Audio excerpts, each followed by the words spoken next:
April నెల 15వ తారీఖు సాయంత్రం 9 గంటల సమయంలో విజయనగరం పట్టణంలో ఒక ప్రముఖ వ్యాపారవేత్తకి ఒక లెటరు వచ్చింది. ఆ లెటర్లో నేను in-charge commander action team AOB తర్వాత ఉత్తరాంధ్ర రీజియన్ అని చెప్పి అందులో అతను ఫ్రమ్ అడ్రస్ ఉంది. అతను ఏమంటాడంటే విజయనగరం చుట్టుపక్కల అంతా కూడా మా నక్సలైట్కు సంబంధించి టీమ్స్, యాక్షన్ టీమ్స్ అన్నీ ఉన్నాయి. వారి ఆర్థిక అవసరాల నిమిత్తము మీరు 25 lakhs గెద్దపల్లి విలేజ్లో 16వ తారీఖున పెట్టాలి, లేకపోతే మిమ్మల్ని అంతం చేస్తామని చెప్పేసి ఆ లెటర్ తాలూకా సారాంశం.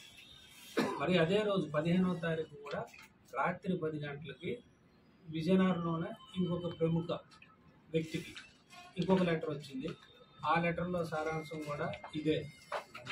మీరు 20 lakhs 16వ తారీఖు మధ్యాహ్నం 3 గంటలకి గెద్దపల్లి విలేజ్లో బస్ స్టాప్లో పెట్టాలి.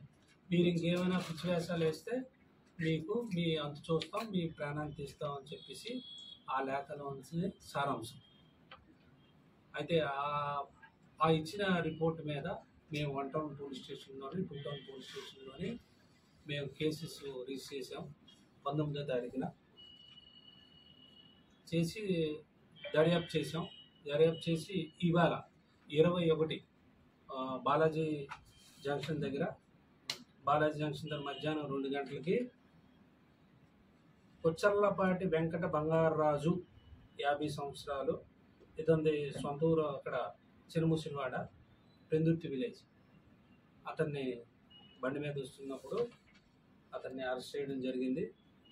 అతని దగ్గర మనం చెక్ చేస్తే ఈ విప్లవ సాహిత్యం, అల్లూరి సీతారామరాజు తాలూకా ఈ సాహిత్యం అంతా కూడా దొరికింది. అతన్ని ఈ కేసులో ముద్దాయి కింద మేము నిర్ధారణ చేసుకొని అరెస్ట్ చేసి ఇవాళ పోలీస్ స్టేషన్ తీసుకురావడం జరిగింది. రేపు 22వ తారీఖున కోర్టులో ఇతన్ని ప్రవేశపెడతాం. అతను సాహిత్యాన్ని బట్టి దీన్ని బట్టి ఇంకా మరి కొంచెం దర్యాప్తు చేయవలసి ఉంది. ఇప్పటి వరకు మనకి కనబడలేదు, పాత కేసులు కనబడలేదు.